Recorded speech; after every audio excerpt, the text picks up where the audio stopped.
अच्छा जी, लास्ट पे हम लोग बात कर लेते हैं हाइपोथायरॉयडिज्म की, which is decrease secretion of thyroid hormones from the gland. इसकी डिफरेंट काउजेज आ जाती हैं कि कहीं पे ये होगा कि थायराइड ग्लैंड की जो है वो इन्फ्लेमेशन हुई होगी, जैसे कि बहुत से इडियोपैथिक केसेस में जहाँ पे हमें कोई कॉज पता नहीं चल रही होती है सच के वेदर ऑटो इम्यूनिटी है या फिर आयोडीन की डेफिशिएंसी है, तो वहाँ पे क्या होता है कि थायराइड ग्लैंड की इन्फ्लेमेशन हुई होती है। प्रोग्रेसिवली जो है उसका साइज वो डिटोरिएट करता रहता है डिफरेंट इन्फ्लेमेटोरी सेल्स की वजह से, वहाँ पे फाइब्रोसिस होती रहती है और उसकी जो सिक्रीटरी एक्टिविटी है वो कम होती रहती है। दूसरी बात हम लोग बात करेंगे ऑटो इम्यूनिटी की, जिसमें हम बात कर लेंगे हाशिमोटोस थायरोइडाइटिस। अब हम लोगों ने हाइपरथायरॉयडिज्म के अंदर जो ऑटो एंटीबॉडीज पड़ी थी वो जाके स्टिमुलेट करवा रही थी TSH रिसेप्टर्स को, लेकिन यहाँ पे जो ऑटो इम्यूनिटी है वो बेसिकली जो ऑटो एंटीबॉडीज हैं वो जाके उसको डिस्ट्रॉय करने का काम कर रही हैं, और साथ साथ जो है वो सेल मीडिएटेड इम्यून रिस्पॉन्स भी जनरेट होता है जिसके अंदर लिम्फोसाइट्स जाके इन्फिल्ट्रेट करते हैं, और वो भी जो है वो साइटोटॉक्सिक है ना, चूंकि ये वाले जो ऑटो इम्यूनिटी के सेल्स हैं वो भी जाके जो है वो थायराइड सेल्स को डिस्ट्रॉय करने का काम करेंगे। तो इसी तरह से प्रोग्रेसिवली डिटोरिएट करेगा थायराइड ग्लैंड, उसकी फाइब्रोसिस होगी और हाइपोथायरॉयडिज्म की कंडीशन हमें नजर आएगी। इंडेमिकली यानी कि डाइटरी आयोडीन की अगर डेफिशिएंसी है, जैसे कि कुछ एरियाज के अंदर स्विस एल्प्स के अंदर, एंडीज के अंदर और यूएस की कुछ एरियाज के अंदर आयोडीन की डेफिशिएंसी, इवन अफ्रीका वगैरह में भी जो एशियन कंट्रीज हैं यहाँ पे भी आयोडीन की काफ़ी डेफिशिएंसी मिलती है हमारी डाइट में। तो उसकी वजह से क्या होगा, जब आयोडीन जो बेसिक कंपोनेंट है जिसने टायरोसिन मॉलिक्यूल्स के साथ जाके कंबाइन होना था और थायराइड हार्मोन्स की सिंथेसिस करवानी थी, प्रीवियस आप वीडियोस देख सकते हैं on the synthesis of thyroid hormones, तो आयोडीन ही नहीं होगा तो इन दोनों की सिंथेसिस नहीं होगी। जब ये दोनों सिंथेसाइज नहीं होंगे तो क्या होगा कि नेगेटिव फीडबैक जाएगा टुवर्ड्स एंटीरियर पिट्यूटरी, तो उसका वही काम है कि वो अपना TSH का रिलीज ज्यादा करवाएगा। TSH जाके जो है वो ग्लैंड को स्टिमुलेट करवाएगा, लेकिन ग्लैंड के अंदर तो थायरोग्लोबुलिन जो दो बनेगा, थायरोग्लोबुलिन का मॉलिक्यूल वो जो प्रिकर्सर है जिसके अंदर 70 टायरोसिन मॉलिक्यूल्स हैं वो तो सिंथेसाइज होगा, लेकिन चूंकि आयोडीन नहीं है तो अगेन थायरोग्लोबुलिन का मॉलिक्यूल सिंथेसाइज हो के कोलाइड्स की फॉर्मेशन करवाएगा और मुसलसल जो है वो थायराइड ग्लैंड इनलार्ज होता रहेगा, लेकिन और गोइटर की कंडीशन हमें नजर आएगी।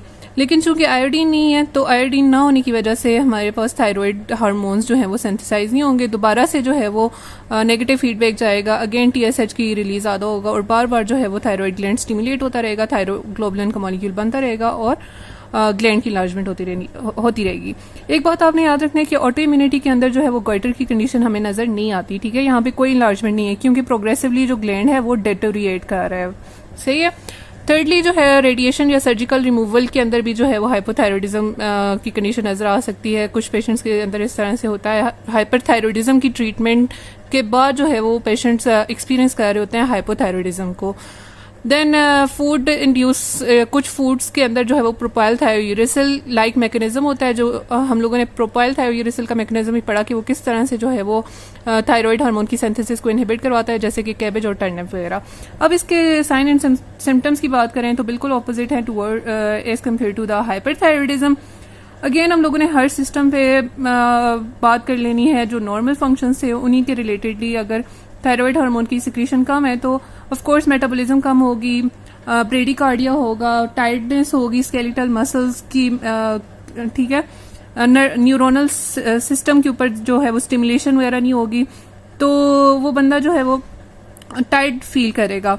अच्छा, उसकी मेंटली जो है वो मेंटली भी वो रिटार्डेड होगा, GIT के अंदर जो है कॉन्स्टिपेशन वगैरह नजर आएगी, और ये सारी कंडीशंस आप लोगों ने देख लेनी है। मोस्ट प्रोमिनेंटली जो है वो मैक्सिडीमा की कंडीशन हमें यहाँ पे प्रोमिनेंटली दिखाएगी, उसके अंदर हाइपोथायरॉयडिज्म के साथ ये एसोसिएटेड है। ऐसा होता है कि जो हाइलुरोनिक एसिड है और कॉन्ट्राइटन सल्फेट है, दीज आर नेगेटिवली चार्ज म्यूकोपॉलीसैकेराइड्स के मॉलिक्यूल, ठीक है, ये हो जाते हैं ज्यादा।